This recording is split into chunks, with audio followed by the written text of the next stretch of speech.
नमस्कार। खाया पिया अगर शरीर में नहीं लग रहा है तो क्या उपाय करें? सामान्य तौर पर यदि जो हम भोजन करते हैं वो हमारे शरीर में नहीं लग रहा है, हमारे शरीर का पोषण नहीं हो रहा है, तो कुछ उपाय बताए जाते हैं। जैसे संतुलित भोजन लिया जाए, नियमित व्यायाम किया जाए, फ्रिक्वेंटली थोड़ा थोड़ा करके बार बार खाया जाए, और कमजोरियां चूंकि बढ़ रही हैं तो ज़्यादा से ज़्यादा खाया जाए। भारी खाना खाया जाए, जैसे अखरोट खा लो, बादाम खा लो, या फिर खूब अच्छी मात्रा में, ज़्यादा मात्रा में सवेरे सवेरे नाश्ता कर लो। लगातार व्यायाम पर फोकस किया जाए।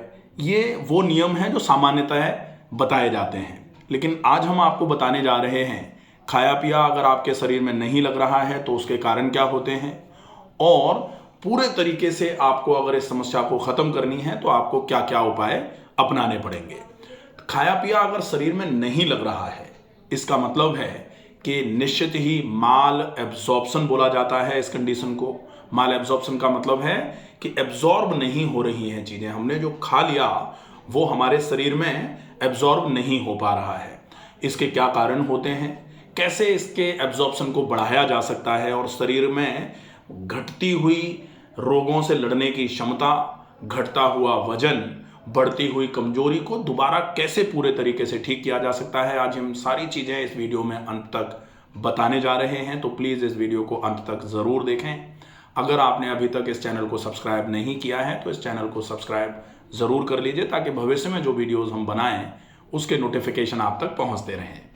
अब हम आज बात करेंगे माल एब्जॉर्प्शन, खाया पिया नहीं लगे उसके लिए क्या करना है।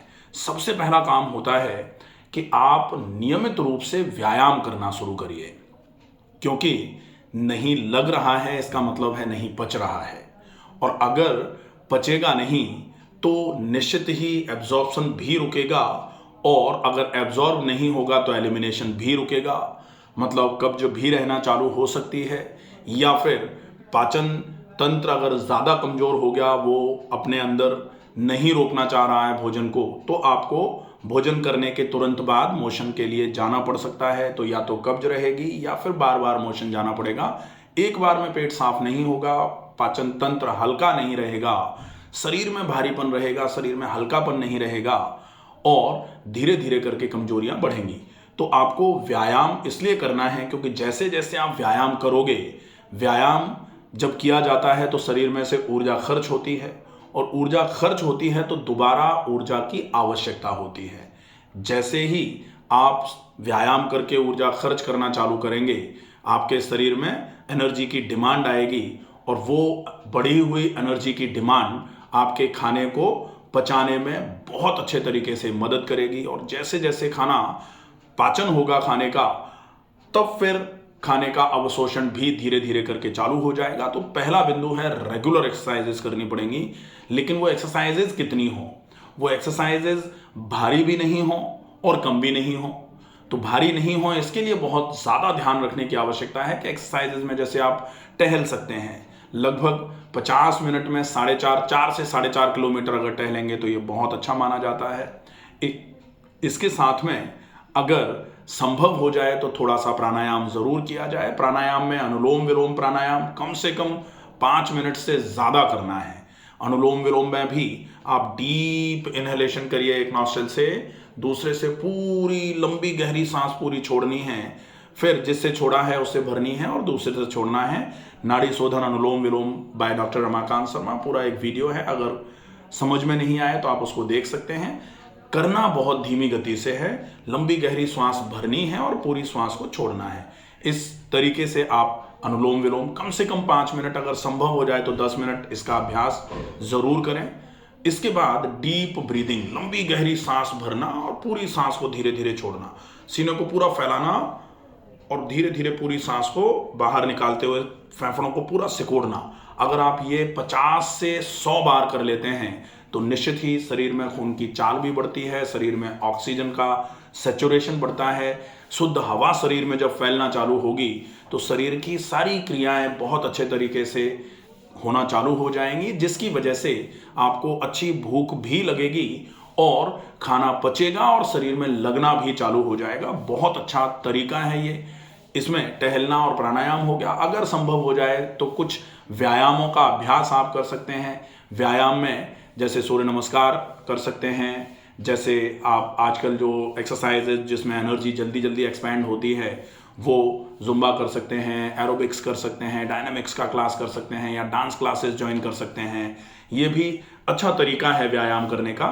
लेकिन अगर संभव हो जाए तो आसन अगर पॉसिबली कर लें आप तो बहुत अच्छा रहेगा। आसनों के लिए yoga for indigestion by doctor Ramakant Sharma, ये एक पूरा वीडियो मिलेगा, आप इसको देख करके इसमें जो आसन बताए हैं उनका अभ्यास करेंगे, डेफिनेटली आपको बहुत अच्छा आराम मिलना चालू होगा।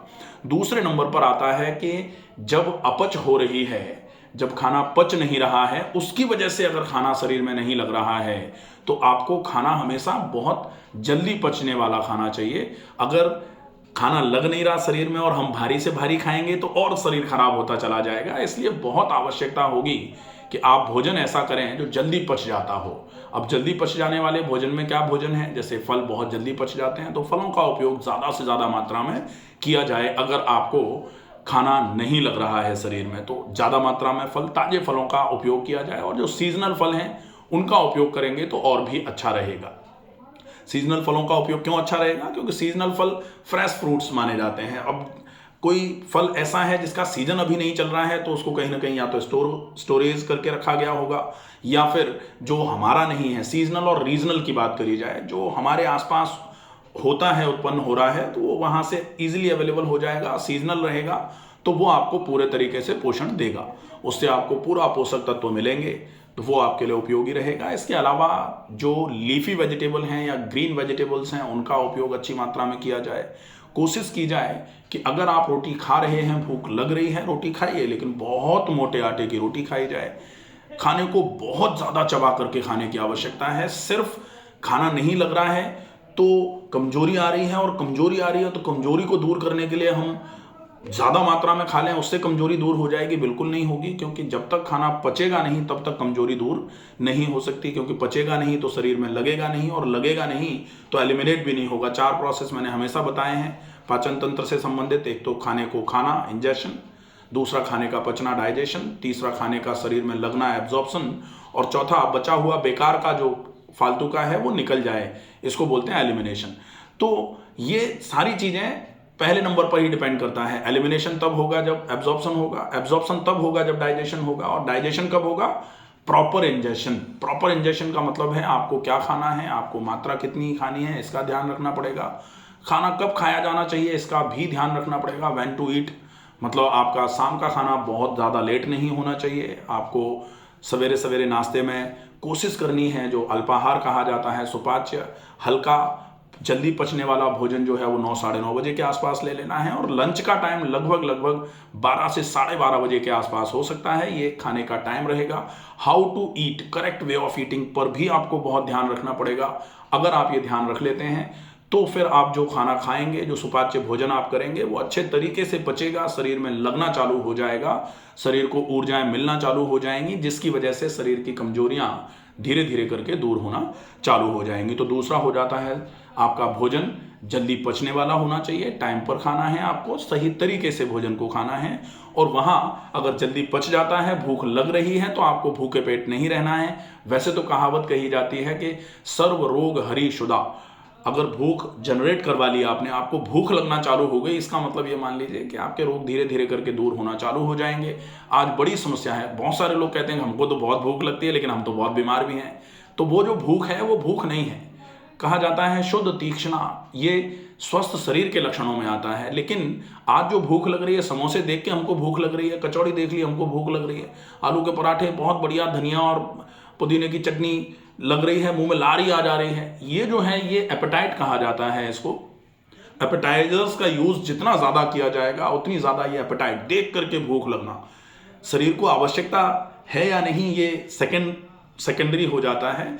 अच्छा लग रहा है, स्वादिष्ट लग रहा है, देखने में बहुत अच्छा लग रहा है, इसलिए खा लेते हैं। और ये प्रकृति अगर आ गई तो निश्चित ही आप हमेशा मानते रहेंगे हमको भूख तो लग रही है, लेकिन वो रियल हंगर नहीं है। तो रियल हंगर और फॉल्स हंगर का मतलब एपेटाइट जिसको बोला जाता है। एपेटाइजर्स का यूज आजकल खाने में बहुत ज़्यादा किया जा रहा है कि अगर आपका बिल्कुल भी मन नहीं है, खाना ऐसा बनाया जा रहा है आजकल, चला के ऐसा बनाया जा रहा है कि आप उसको ज़्यादा खा लो, और ज़्यादा खा लो तो ओवरलोडेड हो जाएगा, ओवरलोडेड तो ट्रक ही खराब हो जाता है, तो ये तो आपका डाइजेस्टिव सिस्टम है डेफिनेटली खराब होगा। कैसे भी करके आपको इस चीज़ को ज़रूर ध्यान में रखना है कि खाना वही जो आपके शरीर का पोषण करे। अगर वो खाना पचेगा ही नहीं तो फिर वो आपके लिए आहार नहीं, फिर वो बेसिकली विष हो जाता है। और कहा भी जाता है कि अगर आप जो पचा सकते हैं उसके विपरीत भोजन करेंगे तो ये भी विरुद्ध आहार में ही काउंट किया जाएगा। और विरुद्ध आहार के लिए कहा जाता है विरुद्धमपि च भोजनम विद्यात विष गरोपमम। विरुद्ध आहार अगर कोई लेता है तो वो विष के समान काम करता है। ये दो चीज़ों का विशेष ध्यान रखना है। अब तीसरी चीज़ जो है, खाना अगर नहीं लग रहा है शरीर में तो एक कारण जो सामान्य तौर पर बहुत सारी बीमारियों में एक कारण के रूप में होता है वो है तनाव। तनाव से दूरी बना के रखने की आवश्यकता होगी।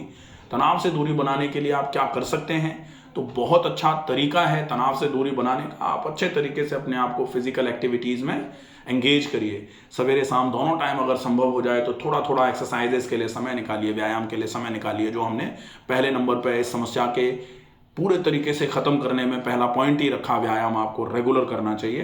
तनाव को दूर करने में भी व्यायाम की बहुत अहम भूमिका होती है, इसलिए आपको व्यायाम करना चाहिए। थोड़ा प्राणायाम कर लें, संभव हो जाए तो थोड़ा सा ध्यान, मेडिटेशन जिसको कहा जाता है, उसके लिए अगर आप सीधे बैठ करके थोड़ा सा प्रत्याहार, चूँकि योग हमारा विषय रहा हुआ है, मैं MSc हूँ योगा में, तो अष्टांग योग में जो 8 अंग जो योग के बताए गए हैं उसमें यम, नियम, आसन, प्राणायाम, प्रत्याहार, धारणा, ध्यान और समाधि, ये जो 8 अंग हैं इसमें से ध्यान जो है वो 7वें नंबर पर है। और लोग सीधे सीधे कह देते हैं स्ट्रेस मैनेजमेंट में ध्यान कर लो।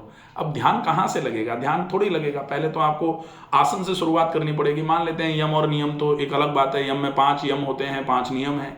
अब 5 यम जो हैं वो कौन से हैं? 5 यमों में आता है शौच, संतोष, तप, स्वाध्याय और ईश्वर प्राणिधान, ये नियम हो जाते हैं। और यम कौन से हैं? सत्य, अहिंसा, आस्तेय, अपरिग्रह, ब्रह्मचर्य, ये यम हो जाते हैं। तो सत्य, अहिंसा, आस्तेय, अपरिग्रह, ब्रह्मचर्य, ये अगर 5 यम हैं तो इनका फॉलो बहुत ज़रूरी है ध्यान करने के लिए। क्योंकि ध्यान अगर चाहें आप आंखें बंद करके बैठ गए कोई और ऐसे करके ध्यान कर रहे हैं, वो ध्यान नहीं है। आपको जब तक ये यम पूरा नहीं होगा उसके बाद फिर आपका नियम जो आता है, नियमों में आपका सोच आती है। पूरी की पूरी सोच, अकेली ही सोच जो है वो क्लीनिंग है, पूरी डिटॉक्सिफिकेशन जिसको बोला जा रहा है आज आयुर्वेद में, जिसको पंचकर्म के नाम से जाना जाता है, विरेचन जिसमें कराया जाता है, वो सोच ही तो है। सोच का मतलब external as well as internal cleaning, अच्छे तरीके से पूरा। योग के एक अंग में नियम है और नियम में भी 5 में से एक अकेला जो सोच है वो पूरे के पूरे डिटॉक्सिफिकेशन प्रोसेस को एंगेज कर लेता है। तो योग तो बहुत बड़ी बात है। और योग में 7वें नंबर की बात करना डायरेक्ट, ये थोड़ा उचित नहीं होता है। तो इसके लिए आपको पहले थोड़ा थोड़ा यम नियम का अभ्यास करना कम से कम शुरू कर दिया जाए। आजकल का युग ऐसा है कि लोग कहते हैं कि सत्य बोलेंगे तो व्यापार कैसे होगा। तो भाई देखो, व्यापार करना है, व्यापार एक अलग बात है, लेकिन कहीं ना कहीं आपको इन सब चीज़ों की प्रैक्टिस करनी ही पड़ेगी अगर आपको योग सही तरीके से करना है। इसके बाद फिर आसनों की प्रैक्टिस आती है। तो आसनों की प्रैक्टिस से आप शुरू कर सकते हैं। ये प्रैक्टिस है, इसको आपको धीरे धीरे करके लगातार प्रयास करना पड़ेगा इसके लिए। और कहा जाता है प्रैक्टिस मेक्स मैन परफेक्ट। आप अगर लगातार अभ्यास करेंगे तो निश्चित ही आपको बहुत अच्छे तरीके से आसन ही बहुत अच्छा लाभ देना चालू हो जाएंगे। मैंने व्यायाम में बताया आपको yoga for indigestion by doctor Ramakant Sharma, पूरा योगा का एक वीडियो है जिसमें अच्छे आसन हैं जो आपके पाचन तंत्र को मजबूत बनाने का काम करेंगे। उनको आप अच्छे तरीके से देख के समझ के फॉलो करेंगे तो बहुत अच्छा आराम होना चालू हो जाएगा।